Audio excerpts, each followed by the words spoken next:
It wasn't every day you saw a human diplomat trying not to vomit on an alien's shoes. But then again, these weren't just any shoes. They were cerulean ceremonial boots, crafted from something that looked suspiciously like a flattened jellyfish and smelled even worse. Ambassador Quinn held his breath, wishing he could convince his stomach to do the same. "So, this is Titan," he said, his voice a forced calm. "Looks just like home if home had a perpetual methane fog and the charm of a back-alley vomit stain." Tamsin, the linguist, snorted as she adjusted the translator device strapped to her wrist. "Don't be so harsh, Quinn. It could be worse. We could be on Uranus." She grinned at her own joke, as if she hadn't made it a dozen times since they'd left Earth. Maris, the engineer, stood nearby, fiddling with a gadget that looked like it was cobbled together from a toaster and a calculator. "Speak for yourselves," she muttered. "I signed up because I thought alien embassy meant fancy parties and maybe a bit of interstellar espionage, not this endless gray sludge." The cerulean ambassador, Flax, tilted his head, or whatever he had that passed for one. His eyes, like two molten pools of disappointment, studied Quinn and his crew. "Human discomfort is amusing," he said, each word sliding out with the grace of a snake shedding its skin. Quinn forced a smile, the kind you flash when you've tripped over your own dignity. "Glad to be of service. Now, how about that tour? Let's see where diplomacy goes to die." Flax led the way through the embassy, a marvel of interspecies architecture, which meant it combined the warmth of a freezer with the hospitality of a dentist's office. The corridors were lined with panels that glowed faintly, casting eerie shadows that seemed to linger a second too long. "Nice decor," Maris whispered to Tamsin. "Reminds me of my last relationship, cold and incredibly hard to read." The group eventually found themselves in what Flax proudly called the Harmony Hall. It was a cavernous room filled with an assortment of chairs, each one more uncomfortable than the last. The air smelled like old cheese and despair. "This is where we will conduct our negotiations," Flax announced, gesturing around as if revealing a royal banquet hall instead of a glorified waiting room. Tamsin raised an eyebrow.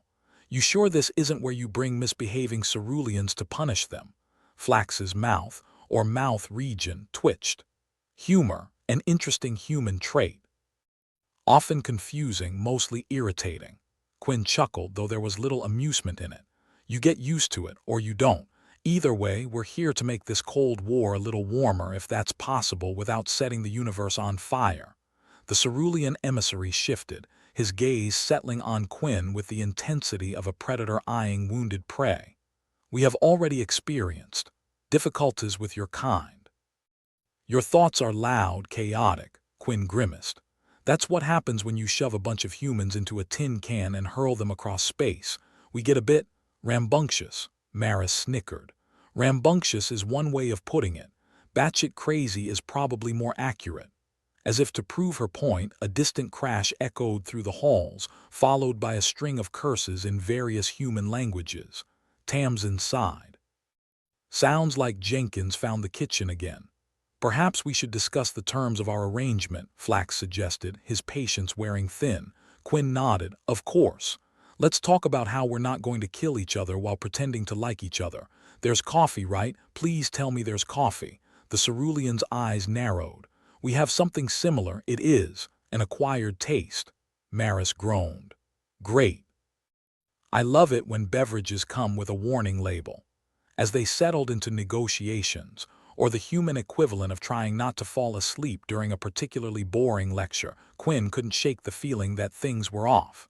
The ceruleans were twitchier than usual, their movements jerky, their telepathic signals a jumbled mess. Anyone else notice the ceruleans seem frazzled? He whispered to Tamsin. "Yeah, it's like they've been mainlining espresso." Tamsin leaned in closer. "Or maybe they're picking up on something they shouldn't." Quinn frowned. "Like what?" Before she could answer, Flax's voice cut through the room. "We must adjourn. Our biocycles require recalibration." Quinn's eyebrows shot up. "Recalibration. That's a new one." The cerulean didn't elaborate, simply turning on his heel and gliding out of the room, his entourage following like ducklings after their mother. Maris watched them go, a smirk tugging at her lips. Recalibration. That's what I'm calling my hangovers from now on. Tamsin laughed, but there was a hint of unease in her eyes. What do you think that was about? Quinn shrugged, though the motion was heavy with uncertainty. Hell if I know, but if there's one thing I've learned in this job, it's that when aliens start acting weird, it's probably a good idea to figure out why before everything goes to crap. Maris nodded. Yeah, let's avoid another Mars incident. Tamsin shuddered. Don't remind me. I still can't look at a cactus the same way. Well, whatever's going on, Quinn said, standing up and stretching his legs, we'll figure it out. We always do, even if we have to bulldoze through a mountain of alien bureaucracy to do it. Maris grinned. Or blow it up. Quinn laughed, though there was little humor in it. As they made their way back to their quarters, he couldn't shake the feeling that things were about to get a whole lot more complicated. And knowing his luck, it was probably going to involve something exploding. Just as they reached their door, Tamsin paused, her expression thoughtful. You think the ceruleans are having trouble with all this human noise? Quinn quirked an eyebrow. Our charming personalities. No, our thoughts. All that chaos in our heads, maybe it's too much for them. Quinn considered it. Could be. We've never exactly been the quiet, meditative type. Our heads are more like a cantina on a Saturday night. Maris snorted. Or a demolition derby. Either way, it's a hell of a ride.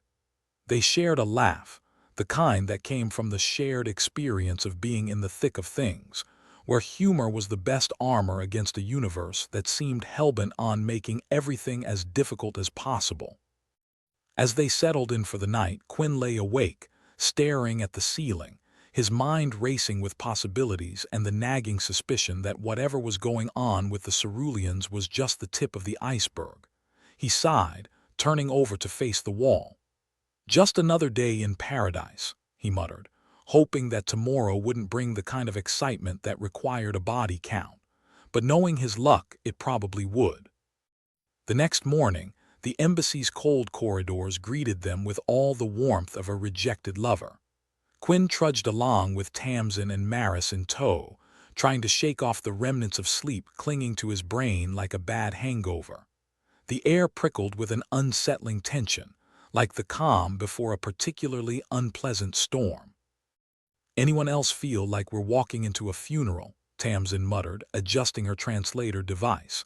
It blinked, casting faint, nervous shadows on the walls. Maris snorted. Yeah, only here the corpses might get up and start negotiating. Quinn gave a half-hearted grin. Cheery thought. Remind me to take you to a party sometime. Their footsteps echoed down the hallway until they reached the Harmony Hall. Inside, the ceruleans were already gathered, twitchier than a caffeinated squirt. It was as if someone had replaced their usual serene composure with a tightly wound bundle of nerves wrapped in alien angst. Flax stood at the center, looking more like a stressed-out dad at a children's birthday party than an ambassador. His translucent skin had taken on a slightly greenish hue, an alien's version of a sweat-soaked shirt. "Welcome, humans," Flax said, his voice carrying a note of forced politeness. "Shall we commence our discussions?" Quinn nodded, taking his usual seat, which felt like sitting on a block of concrete. "Sure, let's hash things out before the universe explodes or whatever." Maris leaned over to Tamsin, whispering, "Explosions would at least make this interesting." Tamsin stifled a laugh, but any humor vanished when one of the ceruleans, stationed at the edge of the table, began to sway like a tree in a storm. His eyes rolled back, and with a melodramatic flair worthy of the finest human soap operas, he collapsed onto the floor. The room descended into chaos. Ceruleans darted around, their fluid movements now erratic. A babble of alien tongue filled the air, underscored by the unsettling hum of their telepathic communication. Quinn stood, hands raised in a universal gesture of, "I've got no idea what's happening, but I'm innocent." Is that part of the usual proceedings? Flax, looking more like a deflated balloon with every passing second, managed to respond. Our compatriot requires immediate attention. Excuse us. As the fallen cerulean was whisked away by his peers, Quinn exchanged a look with his team that said volumes about their confusion and a pinch of worry. Well, that was unexpected, Tamsin said, voice low. Maris shrugged, though her eyes betrayed concern. Could just be bad space sushi. Still, they looked more jumpy than usual. Yeah, it's like they're expecting us to burst into song and dance routines, Quinn mumbled. Except, the dance ends with someone face-planting. Tamsin sighed, fiddling with her translator. Maybe it's the human noise, all that chaos in our heads. The usual existential dread and Monday blues wrapped up in one neat package. Quinn scratched his chin, the thought lingering. Possibly, but how do we prove that without accidentally causing a diplomatic incident? Maris chuckled, though it was more a bark of disbelief. Sounds like a job for someone with a death wish. Flax returned, looking more composed, though still carrying an air of barely held-together dignity. Our apologies, humans. Minor health issue. We can continue. Quinn nodded, sitting back down. Right, let's dive back into the riveting conversation about trade routes and not accidentally killing each other. The meeting dragged on, with discussions as dry as Titan's atmosphere. Yet the underlying tension remained palpable, a silent specter hovering just out of sight. The ceruleans were on edge, and not just because of the faintly oppressive smell of human optimism, or lack thereof. As they finally wrapped up, Quinn couldn't help but notice Flax's pinched expression, a mix of frustration and something akin to desperation, an emotion he knew all too well, like when trying to open a stubborn jar lid. "Thank you for your patience," Flax said, voice as smooth as a sandpaper sandwich. "We shall reconvene tomorrow. Looking forward to it." Quinn's grin was as authentic as a politician's promise. As they left the hall, the team fell into step, their minds buzzing with questions. "Okay, did anyone else notice the tension in there?" Tamsin asked, glancing at the others. "Like walking through a minefield," Maris replied. "One wrong step and boom, you're space debris." Quinn sighed, running a hand through his hair. "Something's up. They're spooked, and I have a feeling it's got everything to do with us." Tamsin nodded. "Or more specifically, what's rattling around in our heads?" "A lovely thought," Quinn said dryly. "We're mental poison," Maris smirked. "Always wanted to be toxic, just not in this way." The team continued down the corridor, their laughter masking the underlying tension. If their presence was causing the ceruleans distress, they needed to figure out how to fix it without igniting an interstellar incident. Back in the human quarters, the air was thick with the smell of unwashed clothes and desperation. Quinn slumped into a chair that squeaked in protest. "So, what's the plan?" Tamsin perched on the armrest, her expression thoughtful. "Maybe we need to measure our thought output, see if there's a way to dampen the noise." Maris nodded. "Like installing a muffler on a spaceship." "Only for our brains. And how exactly do we do that without scrambling our own heads?" Quinn asked, skepticism lacing his words. "Trial and error," Maris suggested, a grin playing at her lips. "Can't be too hard unless we explode." Quinn chuckled without humor. "Great. Volunteer for that job and you win a posthumous medal." Tamsin crossed her arms, her mind clearly racing. "We need data. Something to show the ceruleans that we're not trying to drive them crazy. Because we are doing a damn good job of it," Maris quipped. They spent the next few hours brainstorming ideas, most of which ranged from implausible to downright suicidal. The conversation was peppered with sarcasm and gallows humor, the kind of banter that kept the darkness at bay, if only temporarily. Finally, Tamsin stood, stretching like a cat waking from a nap. "All right, I'm done. My brain officially feels like it's run a marathon. Let's call it a night." Quinn nodded, rubbing the back of his neck. "Yeah, let's sleep on it. Maybe inspiration will strike while we dream." "Or while we're tossing and turning," Maris added, heading to her bunk. "Nightmares count as inspiration, right?" Quinn laughed, though it was more a release of tension than genuine amusement. "If they do, I'm a creative genius." As the lights dimmed, Quinn lay in the dark, his mind a whirlpool of unanswered questions and half-formed theories. The ceruleans' collapse, their jittery demeanor, the possible link to human thoughts, it all swirled together in a chaotic dance. He sighed, turning over in his bunk. Just another day on Titan, he muttered to himself, where the air's thick with methane and trouble's always just around the corner. Sleep came eventually, but it was filled with restless dreams, where ceruleans flitted around him, their eyes wide with silent screams and their bodies dissolving into stardust. He awoke with a start, the echo of those dreams still ringing in his ears. The next day, Quinn, Maris, and Tamsin found themselves once more facing the alien cold of the cerulean embassy. The air was thick with an anticipation that bordered on dread, like waiting for a particularly bad weather forecast to come true. "Okay, everyone ready to pretend like we have our shit together?" Quinn asked, buttoning up his diplomatic jacket like a knight donning armor before a battle. Tamsin gave a half-hearted smile. "I've been pretending for years," Maris shrugged. "Fake it till you make it, right?" Flax met them at the entrance to Harmony Hall, his expression as unreadable as the surface of an alien moon. "Welcome back, humans. Shall we continue?" Quinn nodded, the motion as much a gesture of hope as affirmation. "Of course." "We're eager to make progress." As they took their seats, the room buzzed with the invisible hum of cerulean communication, a strange symphony of thoughts that resonated in the air. Quinn tried to focus, but the unease from the previous day lingered, an uninvited guest at their diplomatic table. The discussions began, each word a careful step on a minefield of potential misunderstandings.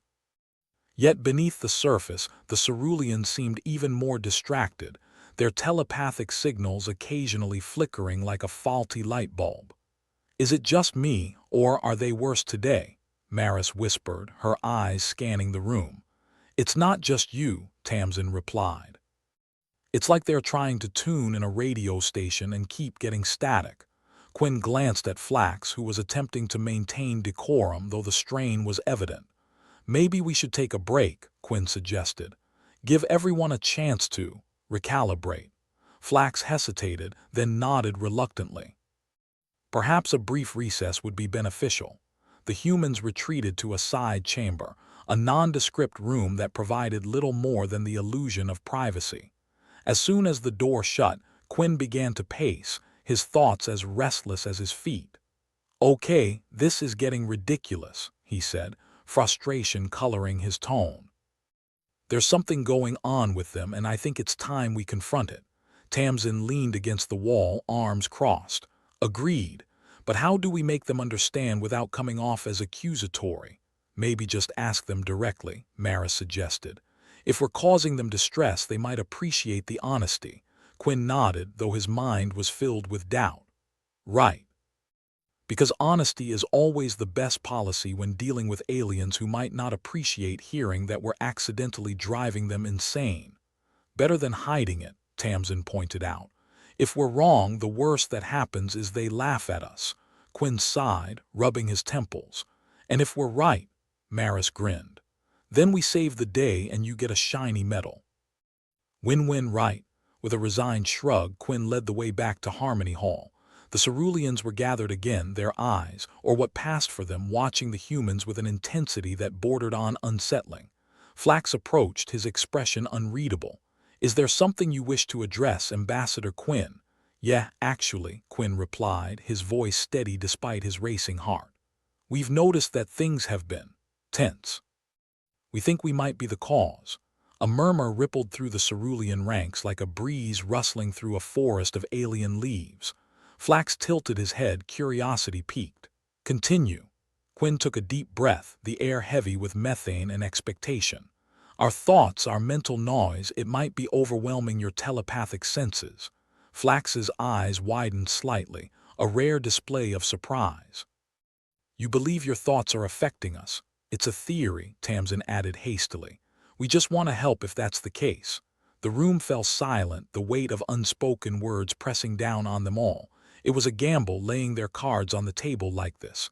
But sometimes gambles paid off.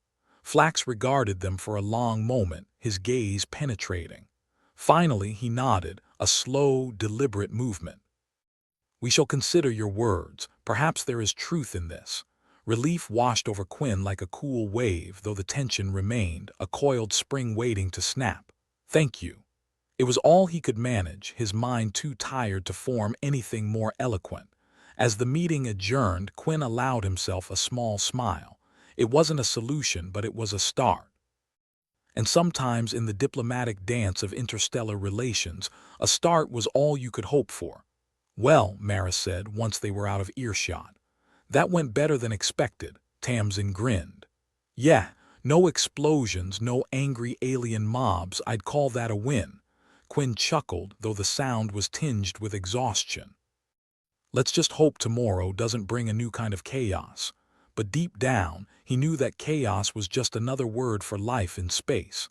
And as far as he was concerned, chaos was his new normal.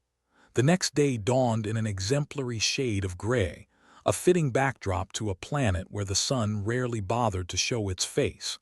Titan, always the life of the party.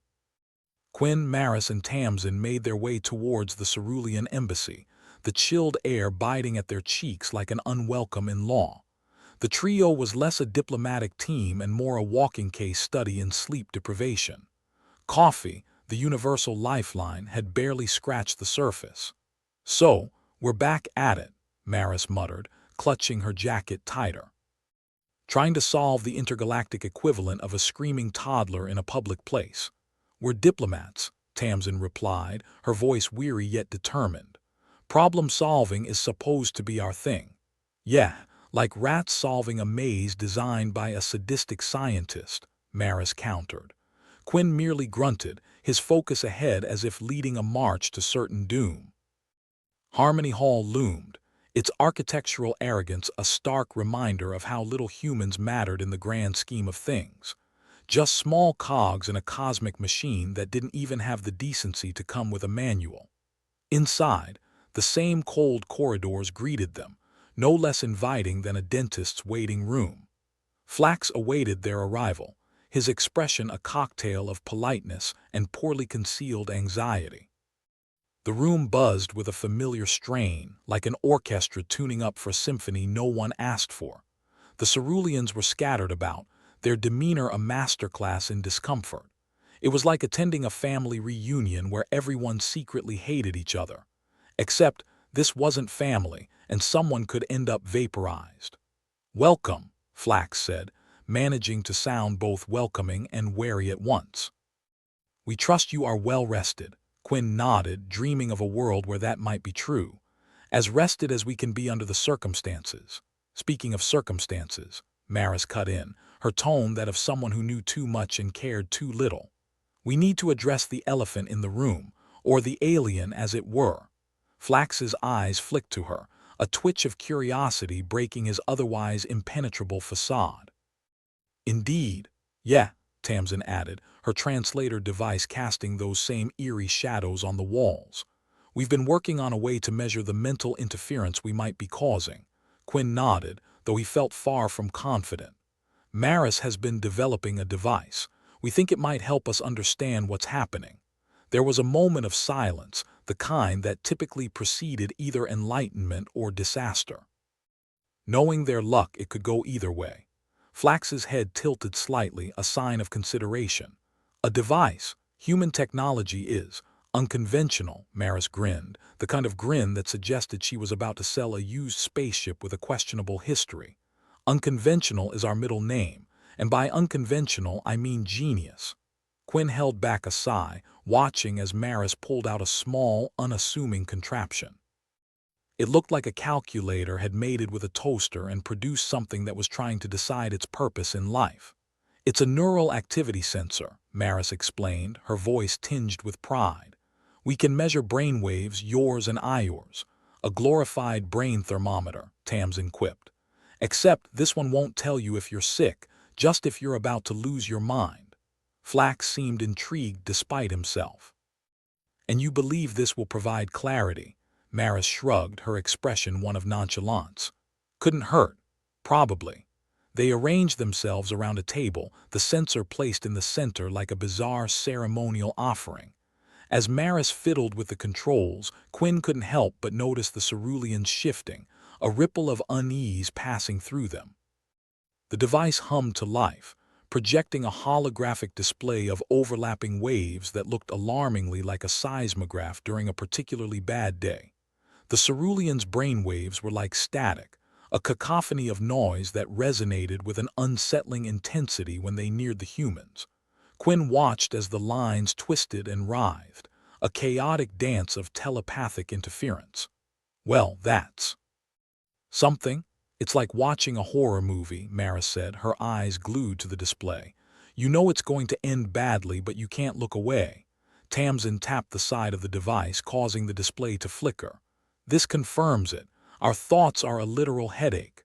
Flax's expression shifted, a blend of relief and concern. "This information is invaluable. We had suspected as much but lacked the means to quantify the effect." Quinn nodded, though the weight of their discovery sat heavy on his shoulders. It was one thing to suspect they were the problem. It was another to have proof staring back at them, all spiky waveforms and ominous implications. "So, what now?" Maris asked, looking between the humans and the ceruleans. "We've got the data." "Any bright ideas?" Flax exchanged a glance with his compatriots, a silent communication that lasted barely a heartbeat. When he turned back, his decision was evident. "We must find a way to coexist without causing harm, mutually beneficial solutions." "Like living with a noisy neighbor," Tamsin suggested, her smile weary. "Earplugs for telepaths." Quinn raised an eyebrow, considering. "Or maybe we find a way to dampen our own thoughts, make our mental noise less invasive." The room fell into a contemplative silence, each individual turning over the possibilities in their mind. It was a tall order, like asking a cat to bark or a dog to meow. Changing the fundamental way humans and ceruleans interacted was no mean feat. "Human ingenuity is renowned," Flax observed, his voice a blend of hope and pressure.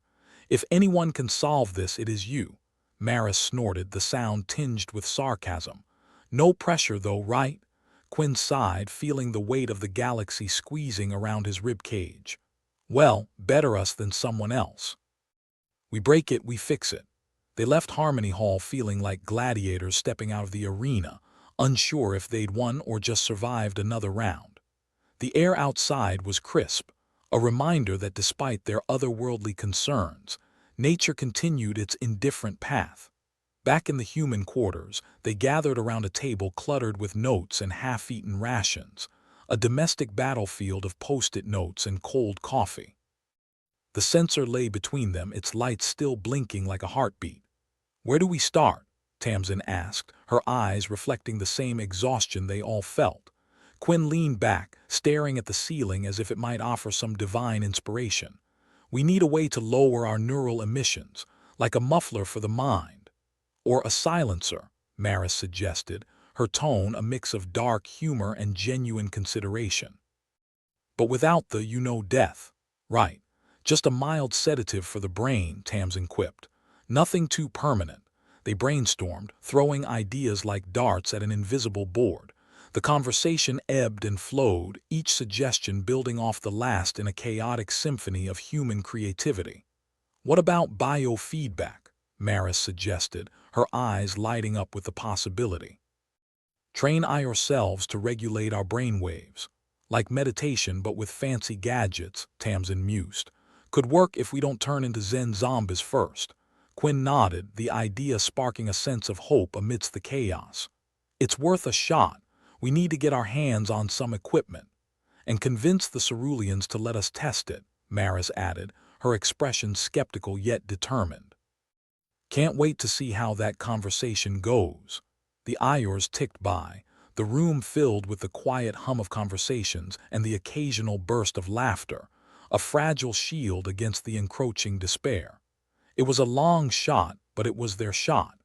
As the day gave way to evening, Quinn found himself standing by the window, staring out at the mist-shrouded landscape of Titan. The methane clouds drifted by, uncaring of the turmoil below. "We'll figure it out," Tamsin said, coming to stand beside him, Her voice was soft, yet laced with the stubborn determination that had become their trademark. Quinn nodded, though his gaze remained fixed on the horizon. "Yeah, we have to." The darkness settled outside, yet inside the lights burned brightly, a defiant beacon against the void. In the grand scheme of things, they were just a handful of humans on a distant moon trying to bridge an impossible gap. But sometimes the smallest lights burned the brightest. "Ready for another round tomorrow?" Maris asked, her voice weary but unyielding. "More than ready," Quinn replied, a smile tugging at his lips despite everything. They settled in for the night, a shared sense of purpose stitching them together. Chaos might be their new normal, but they'd learned to thrive in it. As far as they were concerned, that was something worth holding onto. The Cerulean Embassy's communication systems were about as reliable as a politician's promise, which is to say, not at all. It was a wonder the interspecies diplomatic team managed to send or receive messages from Earth. But today, the whole system decided to take a sick day. It started with Tamsin noticing something off. The usual hum of the embassy's channels was absent, replaced by a silence that hung like an awkward pause after a terrible joke. She fiddled with the translator device, hoping it would miraculously fix the whole bloody mess. Spoiler alert, it didn't. "We're cut off," she announced, looking up from the wrist device as if it had personally betrayed her. Maris, leaning against the cold metal wall, shrugged. "Well, that's just fantastic. Maybe they finally got tired of our noise and flipped the off switch." Quinn, ever the optimist, rolled his eyes. "Or the systems just failed because nothing built by committee ever works." Flax, standing awkwardly at the edge of the room, twitched his antennae nervously. "This complicates matters." "Complicates?" Maris chuckled without humor. "That's like saying black holes are a bit of a nuisance." Quinn rubbed his temples, feeling the tension of intergalactic diplomacy knotting between his eyes. "All right, let's not panic. We can figure this out. It's not like we're the first people to lose communication in space." "Yeah, but usually those people end up as space debris," Tamsin quipped, her tone a delightful blend of sarcasm and resignation. Flax, perhaps desperate to be helpful, chimed in with his brand of optimism. "Our engineers will rectify the problem promptly." Maris snorted. "Right, and I'll grow a third arm by morning." But Tamsin was already tinkering with the device strapped to her wrist, her fingers dancing over the interface like a pianist on a caffeine high. "Hold up, I'm picking up something." "It's faint but definitely cerulean. Care to share with the class?" Maris asked, raising an eyebrow. "It's a distress signal, something about emotional interference." Tamsin squinted at the display, trying to decode the garbled syntax. Flax glanced at her, his expression a tapestry of cerulean anxiety. "Emotional interference is a concept we struggle to grasp." "No kidding," Maris muttered under her breath. Tamsin continued, unperturbed. "It seems they can't handle the emotional complexity we're radiating." Quinn frowned. "So they're allergic to our feelings." Maris let out a low whistle. "Well, that's one way to say humans are too much." The realization hit Quinn between the eyes like a low-grade migraine. If they can't handle our emotions, we're the ones causing the interference. "Great," Tamsin said, shaking her head. "We're not just bad neighbors, we're the neighbors who throw parties until 3 a.m. and never invite anyone." Flax's antennae twitched again, the cerulean equivalent of a migraine. "The signal may imply a need for isolation, to recalibrate, as you would say." Quinn folded his arms, the weight of the universe pressing down on his shoulders. "Isolation, huh? As if we weren't already feeling like the last slice of pizza no one wants to touch." "But what about the Ceruleans?" Tamsin asked, her voice tinged with genuine concern. "They're part of this too." Flax hesitated, his expression a jumble of thought processes trying to align. "Adaptation is challenging. Your emotional complexity is overwhelming." There it was, the heart of the issue. Humans were too damn emotional for the Ceruleans' telepathic sensibilities. It was like putting a rock band in the middle of a silent retreat. "And here I thought our biggest problem was making small talk," Maris said dryly. "So how do we fix this?" Quinn asked, more to himself than anyone. "We can't just ignore it." "We need a plan," Tamsin cut in, her tone sharp with determination. "We can work on lowering our neural emissions, find a way to exist without causing chaos." Maris nodded, her sarcasm momentarily taking a backseat to problem-solving, like putting a muffler on our emotions. Flax blinked at them, his alien mind clearly struggling to keep up with the rapid-fire human exchange. "You propose a mutual adaptation?" "Yeah," Tamsin replied, her voice firm. "We meet halfway, figure out what works for both species." The room fell into a silence only slightly less oppressive than before, each of them turning over the possibilities like a gambler with a bad hand. Cooperation was never easy, especially when telepathy was involved. "So, what's next?" Maris asked, breaking the silence with her usual flair for sarcasm. "We start group therapy sessions," Quinn chuckled, the sound a rare bright spot in the gloom. "Why not? We're basically a dysfunctional family at this point." Flax's antennae twitched again, a gesture that was beginning to feel like his default state. "If this is the path forward, we must proceed with care." "Care is our middle name," Tamsin replied with a wry smile. "Right after chaos." Quinn leaned back, staring at the flickering lights overhead. They were in uncharted territory, stumbling through the dark with only their wits and a failing translator device for guidance. But they were humans, damn it. If anyone could navigate this mess, it was them. As they settled into the familiar rhythm of brainstorming, the embassy's usual hum returned. The communication systems flickered back to life with all the grace of an old man finding a lost hearing aid. It was a small victory, but a victory nonetheless. "Guess they decided to let us back in," Maris observed, a hint of relief in her voice. Quinn nodded, feeling the weight of their isolation lift slightly. "Good. Let's figure this out before they change their minds." The Iors stretched on, filled with the hum of conversation and the occasional bark of laughter, a makeshift lifeline against the vast expanse of space. They had a plan, a fragile hope that clung to the edges of their consciousness like a lifeline.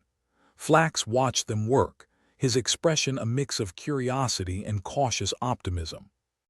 "Your persistence is admirable," Tamsin grinned, her eyes alight with determination. "That's what makes us human, we're stubborn as hell."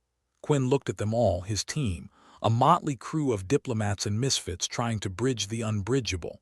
It was a daunting task and one that seemed destined for failure, but they were in this together for better or worse. "Tomorrow," he said, a hint of steel in his voice. "We start tomorrow." They nodded in agreement, the weight of their mission settling around them like a familiar cloak. It was a daunting task, but one they were determined to see through. In the grand scheme of things, they were just a handful of humans on a distant moon trying to bridge an impossible gap. But sometimes the smallest lights burned the brightest, and sometimes the loudest voices found a way to whisper. As the night deepened, they found themselves wrapped in the comforting embrace of camaraderie. They might have been lost in a sea of stars, but as long as they had each other, they'd find their way. Even if it meant rewriting the rules of intergalactic diplomacy one sarcastic quip at a time. With that, the lights dimmed, and the team settled in for a few precious hours of rest, knowing that tomorrow would bring its own set of challenges. But for now, they were content to bask in the warmth of shared determination and the knowledge that, against all odds, they were making progress. And somewhere, in the vastness of space, two species, so different yet so similar, took another small step toward understanding. The Cerulean embassy on Titan could have been a place of interstellar peace and understanding. Instead, it was a powder keg filled with equal parts paranoia and desperation, just waiting for a spark. And today, the spark had a name. Ambassador M. Rax, the Cerulean delegate whose mood swings made human adolescence look like a picnic. "Lockdown initiated," the automated voice announced, calm as a cucumber in a blender. Quinn, whose job was to keep this diplomatic train on the tracks, cursed under his breath. "Well, isn't this just peachy? We've gone from a peaceful embassy to a maximum security prison in the blink of an eye." Maris leaned against the wall, her arms crossed, a smirk playing on her lips. Guess Emrax woke up on the wrong side of the existential dread today. Flax's antennae twitched, a nervous tick that was becoming as regular as morning coffee. Ambassador Emrax is experiencing heightened levels of distress due to perceived emotional threats. Perceived, Tamsin echoed as she fiddled with the translator device. More like self-inflicted. Not our fault if he can't handle a little emotional weather, Quinn sighed, rubbing his temples. And of course, he's taken it upon himself to lock us in here, because nothing says diplomacy like a hostage crisis. Why do I feel like I'm on a reality show no one wants to watch? Maris quipped, glancing at the dimming lights. Tamsin's fingers danced over the wrist device. I've got a plan, she declared, her voice a mix of defiance and insanity. And by plan, I mean a vague idea destined to fail spectacularly. Quinn gestured for her to continue. I'm all ears for any idea that doesn't end with us as intergalactic incident headlines.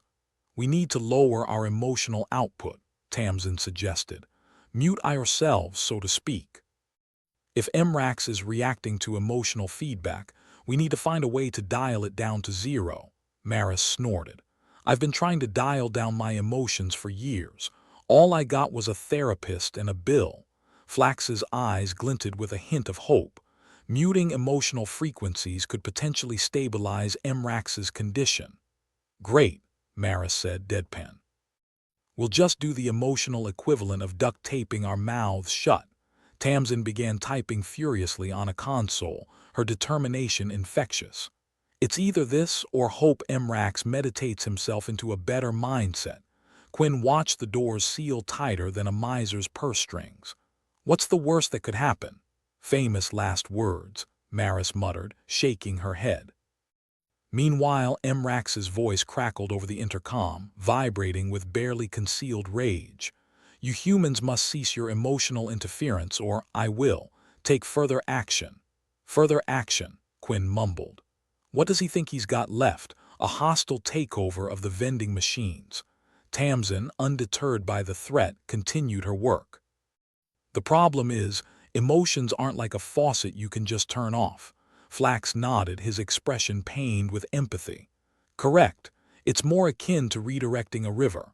Well, I've seen redirect a river on plenty of job descriptions, Maris said, sarcasm thick in her voice. Right next to deal with impending doom. As they strategized, Quinn couldn't help but marvel at his crew's ability to laugh in the face of potential disaster.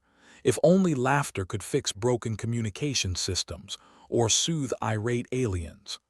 All right, Tamsin announced finally, her voice tinged with triumph. I've managed a temporary emotion suppression field. It won't last long, but it might be enough. Here's to hoping, Quinn said, clapping his hands together. Otherwise, we might be the first case study in how not to host a diplomatic mission. The tension in the room was palpable as Tamsin activated the field, the technology humming to life with a reassuring buzz.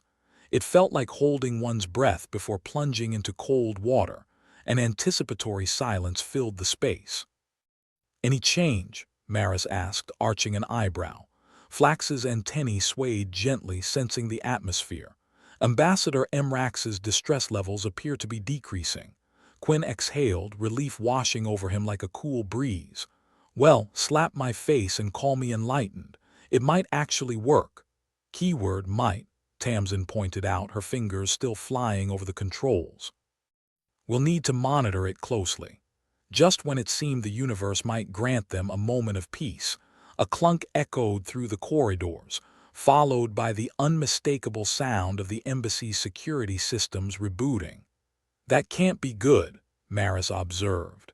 Quinn's optimism waned faster than a politician's campaign promise. Looks like we're not out of the woods yet. Flax hesitated, his expression a cocktail of apprehension and resolve.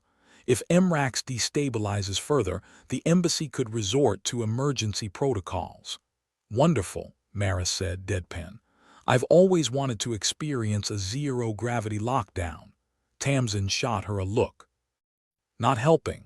As the seconds ticked by, each one more laden with uncertainty than the last, Quinn took stock of their situation. Hostile alien, check. Failing tech, double check. A team of misfits clinging to a thin thread of hope, absolutely. We need another plan, he said, determined not to let this setback derail them completely. Maris smirked. Plan B, panic. Quinn couldn't suppress a grin. More like Plan B, improvise. We need to get into the core systems and see if we can force a reboot. Maybe that'll calm MRAX down. Or fry us all, Tamsin said, but the glint in her eyes said she was on board. The team moved quickly, navigating the labyrinthine corridors of the embassy with a familiarity born of necessity. As they approached the control room, the tension hung heavy, the air thick with the unspoken fear of failure. Here goes nothing, Tamsin muttered, cracking her knuckles before diving into the control interface. Quinn watched as lines of code danced across the screen, each one a potential lifeline or noose.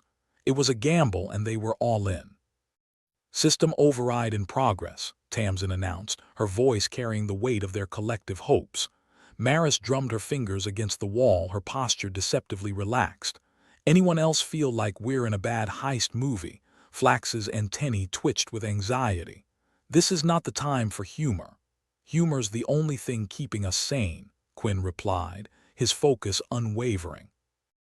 As Tamsin worked her magic, MRAX's voice returned, this time with an edge of desperation. You must cease your interference. Cease. Quinn could almost hear the strain in the cerulean's voice, a reminder that beneath the bluster there was vulnerability. Hold on, MRAX, we're trying to fix this. Or break it, Maris added, because optimism was never her strong suit. With a final keystroke, Tamsin initiated the reboot, and the embassy systems flickered like a dying bulb before humming back to life with a newfound vigor. Let there be light, Maris intoned, raising her arms in mock reverence. Flax's antennae stilled, a sign of tentative relief. Ambassador MRAX's emotional levels are stabilizing. Quinn exhaled, feeling the tightness in his chest begin to ease. Looks like we might have dodged this bullet. Miracles do happen, Tamsin said, her voice light with relief. But the momentary calm shattered as the alarms blared anew, a cacophony of chaos. The embassy system, still temperamental, decided now was the perfect time for another tantrum. You've got to be kidding me, Quinn groaned, running a hand through his hair. Maris shook her head, a rueful smile tugging at her lips. One step forward, two catastrophic meltdowns back. Flax's expression turned grave. The emergency protocols are engaging. The embassy is preparing for a full lockdown. Well, we had a good run, Tamsin said with a shrug. Time to break out the emergency rations and wait for rescue. Quinn wasn't ready to throw in the towel just yet. There's got to be a way to override it from the inside. We're not giving up, Tamsin nodded, her resolve rekindled. All right, let's find that override. I didn't sign up to be a space cadet. With determination etched on their faces, the team set off once more, navigating the treacherous corridors in search of a solution. The pressure mounted with each passing second, a reminder of the stakes and their precarious position. Maris kept pace, her sarcasm a steady companion. You know, if we survive this, I'm writing a book. How not to conduct a diplomatic mission. New York Times bestseller, guaranteed. Only if you promise to mention the part where we almost got blown up by our own incompetence, Quinn replied, trying to keep the mood light. Flax followed closely, his antennae tuned to their surroundings. If I may suggest, the main control room may offer the access we need. Tamsin glanced back, a ghost of a smile on her lips. Lead the way, Flax.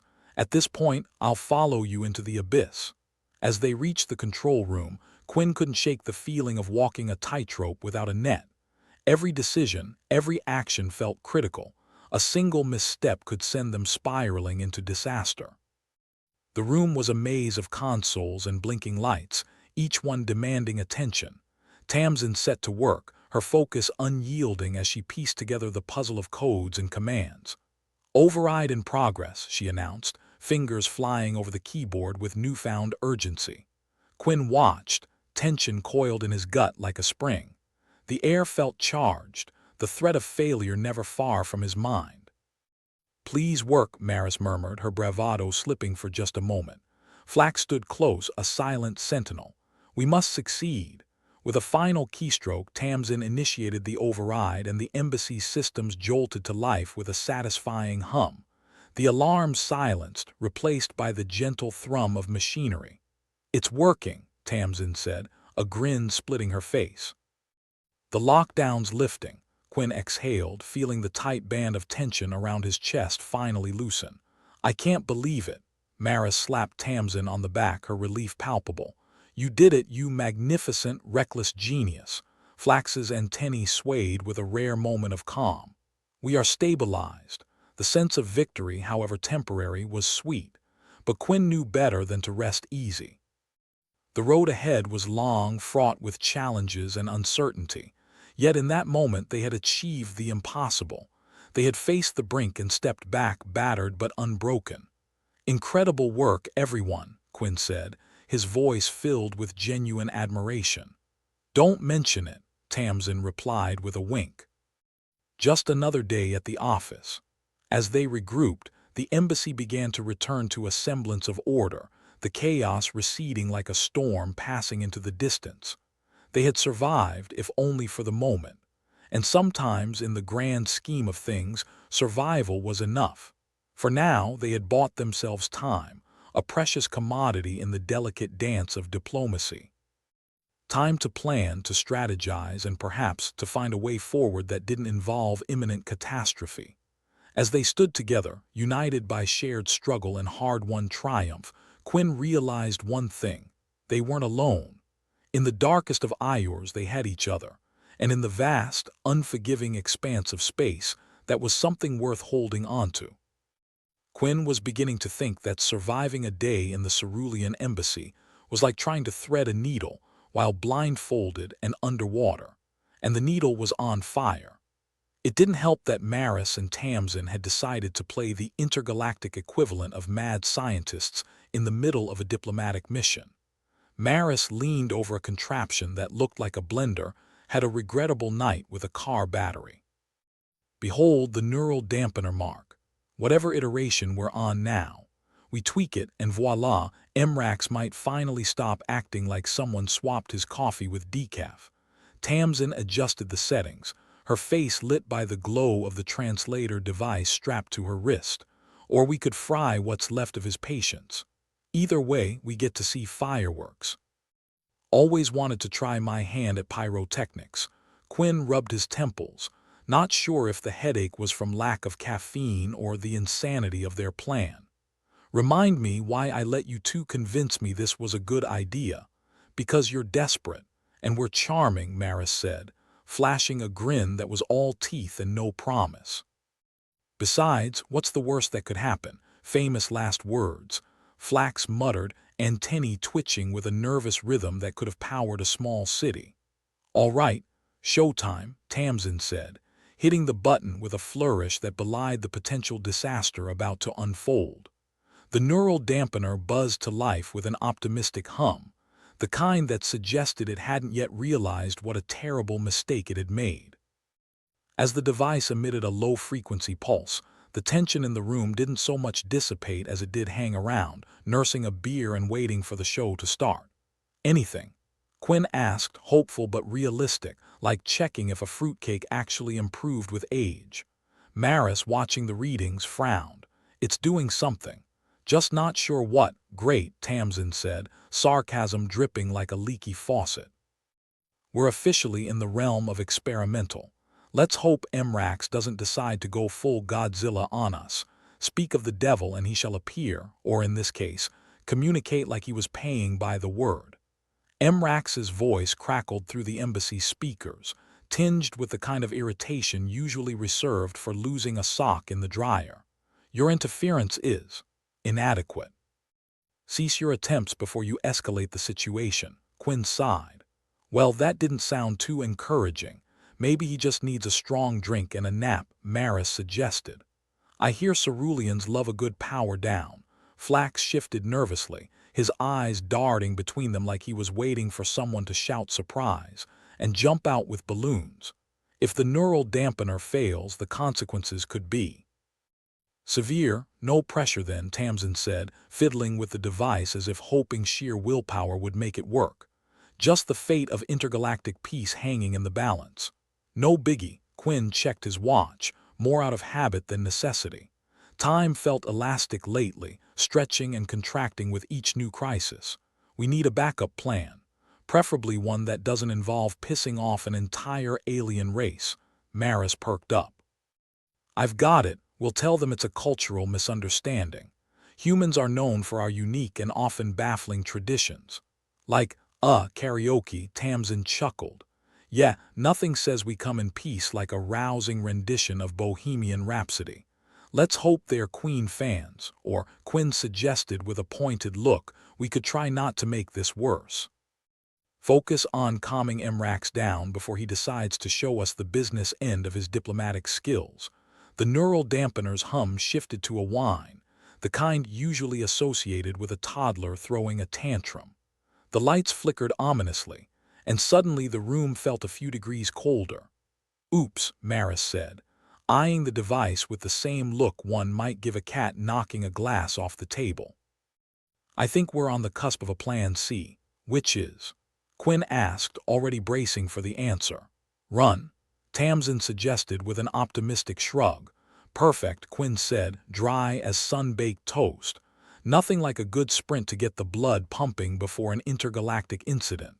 The alarms chose that moment to kick back in, blaring their disapproval at the team's continued existence. The sound was a cacophony, an orchestra of chaos that seemed to be the universe's way of saying "I told you so." Flax's antennae were practically vibrating with concern. We must stabilize the situation. Ambassador Mrax's emotional levels are rising again. No kidding, Maris muttered. It's like trying to calm a toddler with a sugar high and a vendetta. All right, Quinn said, mind racing. We need to find another way to steady Mrax. Ideas, people. I'm open to anything that doesn't involve karaoke or interpretive dance. Too bad, Maris quipped. I was really banking on my jazz hands to save the day.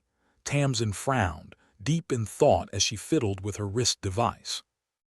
What about amplifying the dampener's range? Maybe we can project a wider field to calm everyone down, or blow us all to smithereens, Maris countered, but the speculative gleam in her eyes suggested she was intrigued. Flax tilted his head, considering. If we can synchronize the embassy's systems to the dampener, it might just work. Though the risk is substantial. Risks are my middle name, Tamsin said, fingers dancing over the controls. Or would be if I didn't have such responsible parents. Let's do it, Quinn decided, because really, what else could they gamble with at this point? Their dignity had jumped ship hours ago. As Tamsin and Flax worked to integrate the dampener with the embassy systems, the tension in the room was thick enough to cut with a laser scalpel. Each second was a heartbeat, each beep of the console a reminder of the stakes. Ready? Tamsin asked, her voice tight with concentration. Let's find out if this is our salvation or our swan song, Maris said, fingers crossed for luck or divine intervention, whichever came first. Tamsin activated the dampener, and the pulse radiated through the embassy like the ripples from a stone tossed into a pond. The effect was immediate and palpable. The air seemed to lighten, the oppressive weight of impending doom lifting ever so slightly. Quinn held his breath, waiting for the other proverbial shoe to drop. Mrax's voice, when it returned, was a low rumble, less hostile but still wary. Your actions, noted. Continue with caution. That's practically a thank you, Maris said, smirking. We might have just pulled this off. Don't jinx it, Tamsin warned, though a smile tugged at her lips. We're not out of the asteroid field yet. Flax's antennae relaxed, a sign of tentative relief. Ambassador Mrax's emotional output is stabilizing. Quinn allowed himself a small sigh of relief. Let's keep it that way. No more surprises, please. As they took a moment to regroup, the reality of their situation set in. They had managed to avert disaster, if only temporarily, and the path ahead was still fraught with challenges. But for now, they had earned themselves a reprieve, a chance to catch their breath and plan their next move. Maris leaned against the console, her expression one of cautious optimism. "Not too shabby for a bunch of misfits, eh? Speak for yourself," Tamsin retorted. "I prefer the term unconventional geniuses." Quinn chuckled, the sound a balm to his frayed nerves. "Whatever we are, we're not done yet. Let's use this time wisely and figure out how to keep Emrax and the rest of the ceruleans from turning us into space dust." "Agreed," Flax said, and Tenny nodding in unison. "Let us hope our ingenuity continues to serve us." With their temporary victory secured, the team settled into a rhythm of planning and preparation, aware that their respite was just that, temporary. The mission hung in the balance, and their next steps would determine not just their fate, but the fate of intergalactic diplomacy. In the end, Quinn mused, maybe that's what humanity was best at, adapting, persevering, and somehow, against all odds, finding a way to survive, even if it meant laughing in the face of adversity and daring the universe to do its worst. Ambassador Quinn paced the sterile, impersonal room, feeling like a rat in a particularly vicious maze. The fate of intergalactic diplomacy rested on a gizmo that might or might not work better than a toaster with a serious grudge. Tamsin was hunched over her wrist device, looking like a gamer trying to up her high score in avoiding galactic war. "I think we need a bit more than hope and caffeine to pull this off," she said, her voice carrying the same weight as a hangover after a diplomatic gala. Maris leaned back in her chair, arms crossed like a bored cat contemplating whether it was worth the effort to knock a glass off the table. "Yeah, if only we had a manual, how to not get blown up by aliens for dummies." Flax, the poster child for nervous energy, was fiddling with one of his endlessly twitching antennae. "Perhaps a different approach, something less volatile." Quinn stopped pacing. "What about music?" Tamsin's head snapped up. "You want to serenade them, because I'm not sure we can carry a tune." "No, not us singing," Quinn clarified, though the image of Flax trying to hold a note was amusing enough to lighten the oppressive air. "I'm talking about using music. You know, the stuff humanity's been making since we figured out how to bang rocks together. Like an interstellar mixtape." Maris arched an eyebrow, intrigued. "And what genre are we thinking? A little bit of classical, maybe some thrash metal to really convey our feelings." "More like something universally relatable," Quinn said, the plan forming as he spoke. "We need to convey emotions that our words can't. Use tunes to smooth things over without giving them a headache." Tamsin considered this. "Music might actually work. It's not direct communication, so it won't risk them misunderstanding our intentions. And if it doesn't," Maris added with a grin, "at least we'll go out to a decent soundtrack." Quinn nodded, now fully on board with the idea. "Tamsin, can you hook your device into the embassy's PA system? Make sure everyone, including Emrax, gets a front row experience." "Sure thing," Tamsin said, already bleeping and blooping her way through the interface. "Give me a minute to tap into the playlist." "Flax, you good with this?" Quinn asked, glancing at the alien who looked like he'd just been asked to lead a synchronized swimming team. Flax hesitated, his antennae slowly unwinding from their nervous spiral. "If it helps maintain peace, then yes, but please no yodeling." With a plan that was half genius and half insanity, Quinn started rifling through the digital library that Tamsin had on her device. "We've got classics, oldies, and everything in between. Let's start with something soothing and go from there." "How about Space Oddity?" Maris suggested, her tone halfway between serious and sarcastic. Maybe not," Quinn replied, recalling the lyrics and the potential for misunderstanding. "Let's stick to instrumental tracks. No lyrics that could be misconstrued as insults or threats."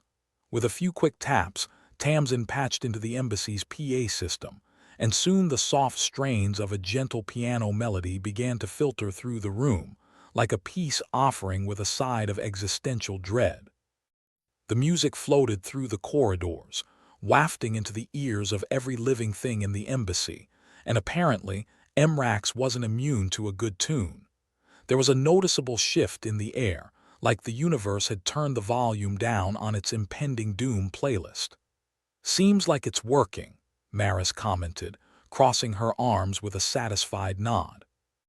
Quinn allowed himself a small smile, the kind that was rare currency in these parts. Let's keep it going. Up the ante with some emotional complexity. Tamsin scrolled through options, landing on a piece that combined strings and woodwinds in a way that suggested hope without being too overly optimistic. This one okay. Perfect, Quinn said, feeling the tension in his muscles ease up just a bit. I think we might have just found the universal language. As the music continued to play, Emrax's voice crackled over the system, still imbued with the kind of skepticism one reserves for politicians and used car salesmen. Your auditory expressions are unexpected. That's diplomat speak for not bad, Maris quipped, her grin widening. Let's not get ahead of ourselves, Quinn cautioned, but he couldn't deny the flicker of hope igniting in his chest. Keep it going, mix in some variety. We need to show them the full range of human emotion. Over the next hour, the embassy became an intergalactic concert hall, featuring pieces that ranged from the soaring notes of Beethoven to the haunting melodies of traditional folk music. Each song was a new chapter in the story they were weaving, one that spoke of humanity's ability to feel deeply, to connect across impossible distances. Flax watched the proceedings with an expression that could almost be mistaken for awe.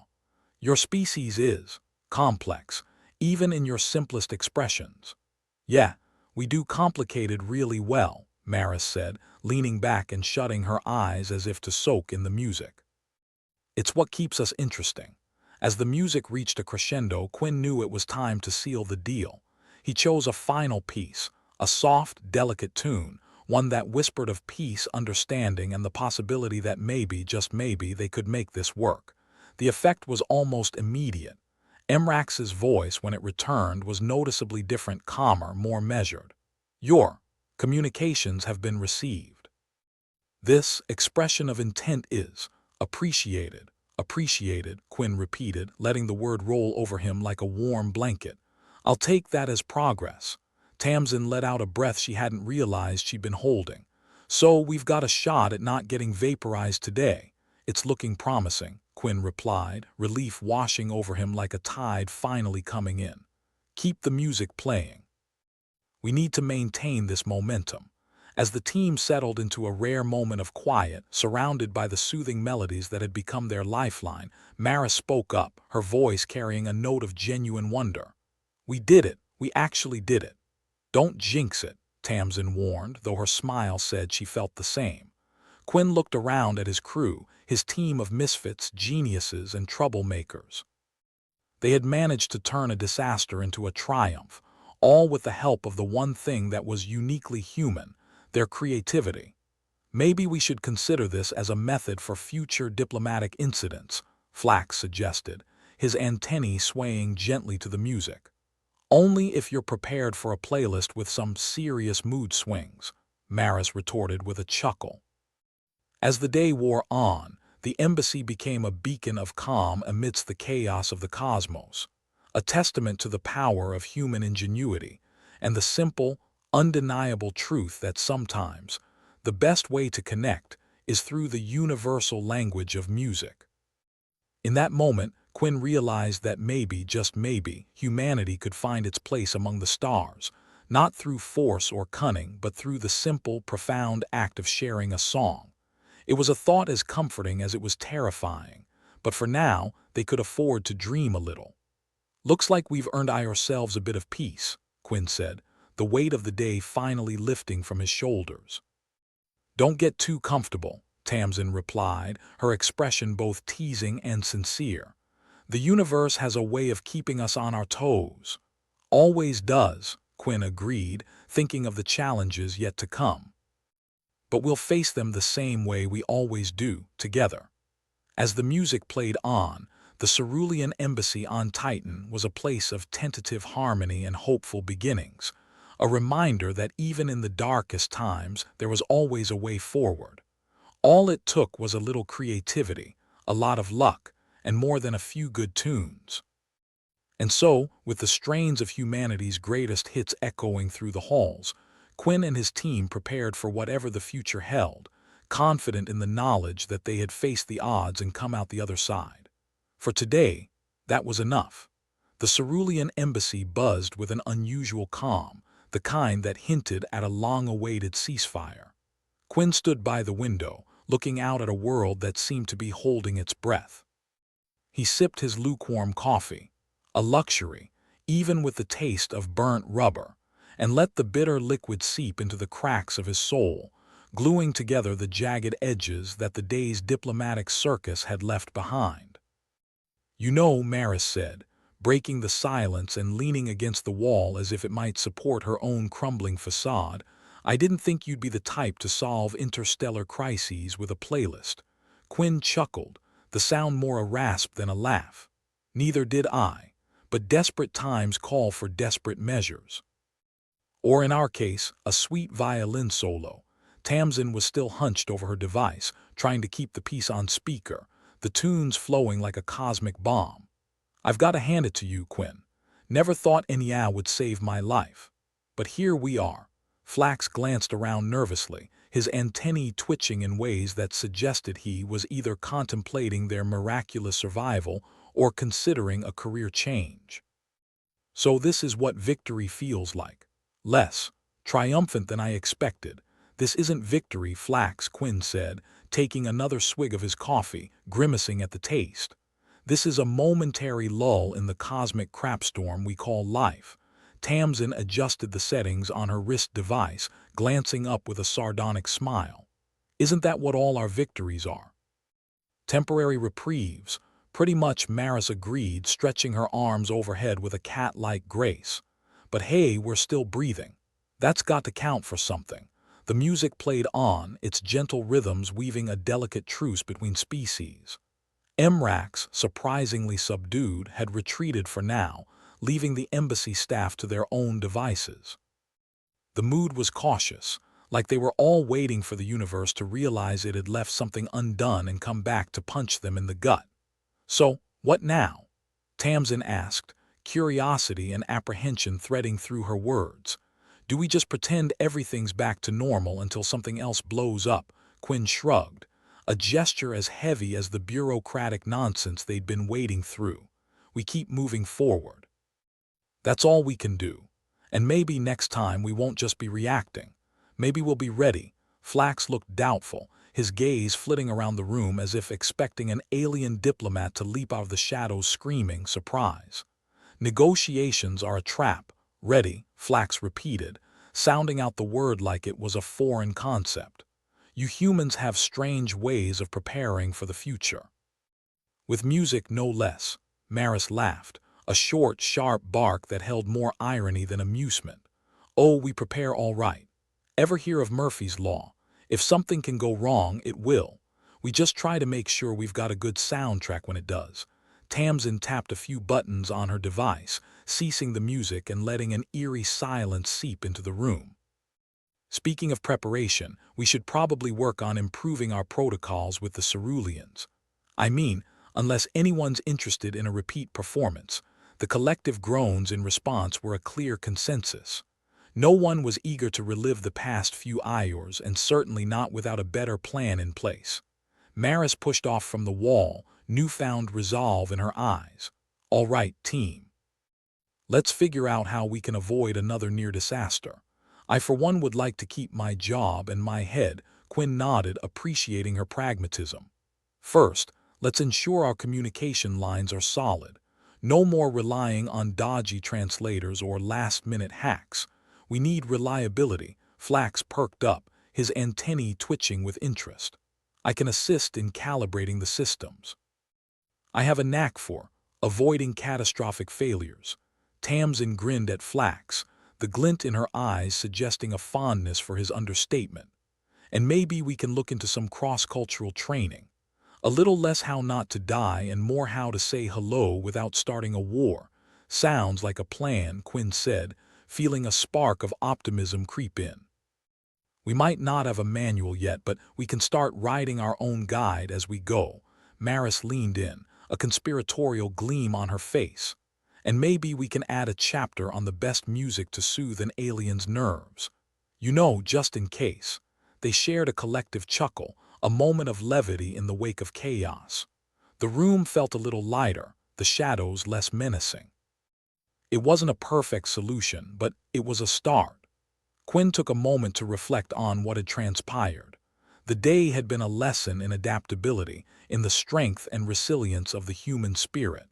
Despite the odds, despite the very real threat of annihilation, they had found a way to communicate across the stars. It was a testament. No, damn it, Quinn caught himself, remembering the rules, to the sheer audacity of humanity to find light even when the universe insisted on flipping the switch to dark. As they began to hash out new protocols, the team fell into a rhythm, each person contributing their skills and perspectives. Tamsin and Flax tackled the technological aspects, while Maris and Quinn worked on the diplomatic angles. The room buzzed with the low hum of determined effort, a counterpoint to the earlier discord. After some time, and several cups of bad coffee later, they stepped back to admire their groundwork. It wasn't a grand plan, but it was a start. The kind of start that might just prevent them from being space dust the next time the universe decided it was bored. You know, Maris said, breaking the contemplative pause, this wasn't how I imagined spending my Tuesday. Quinn adjusted his collar, feeling the weight of the day easing. What, you thought diplomacy was all wine and cheese parties, more like wine and cheese emergencies, Tamsin quipped, her fingers never pausing in their dance over her device. Flax gave a curious tilt of his head. Is wine and cheese a universal constant for humans? A survival mechanism, perhaps, Quinn chuckled, shaking his head. In a way, Flax, in a way. It's what keeps us sane in the face of cosmic lunacy. They returned to their work, the odd camaraderie of shared near-death experiences binding them together. It was a patchwork family, but one that seemed to function against all odds. As the day wore on, the embassy gradually resumed its operations. Diplomats filtered back into their roles with the weary determination of people who'd been close to the brink and had no intention of going back. New protocols were put in place, communication systems were overhauled, and most importantly, the playlist was updated, just in case. Looks like we've bought ourselves some time, Quinn said, surveying the room with a tired satisfaction. Time to breathe, Maris agreed, her gaze softening, and maybe learn a thing or two about music. Tamsin asked with a smirk. About ourselves, Maris corrected, her smile rueful. And maybe, just maybe, about being more than just survivors. Flax's antennae twitched in agreement. Your species is resilient, adaptable. I've learned much from observing you, Quinn nodded, feeling a swell of pride. That's what we do. We adapt, we survive, and sometimes we even thrive. The day had started with tension, fear, and the looming threat of interstellar conflict. Now, as evening settled over Titan, the embassy stood as a testament to human ingenuity and the strange, wonderful capacity for hope. As the team wrapped up for the day, a quiet contentment filled the room. They had faced the unknown and emerged on the other side, a little battered but unbroken. It was a good feeling, even if it was likely to be short-lived. Quinn looked at his team, a motley crew of experience and naivety, of human and alien. They were an odd bunch, but in the grand scheme of things, they were exactly what was needed. All right, folks, Quinn said, clapping his hands together. Let's call it a night. We've earned ourselves some rest. There were murmurs of agreement, the kind that spoke of shared exhaustion and the promise of a new day. As they dispersed, Quinn couldn't help but feel a flicker of optimism. They were far from out of the woods, but for now they had lightened their load, found a bit of peace in the chaos. And as he left the sterile, impersonal room behind, he carried with him the knowledge that tomorrow was a day yet to be written. With any luck, it would be a day of harmony, not just for humanity, but for all those they shared the stars with. In the end, it was the music that had bridged the divide, a simple, unassuming melody that had transcended words and fear. It had reminded them all that humanity was more than just flesh and blood. It was spirit, song, and the relentless pursuit of understanding.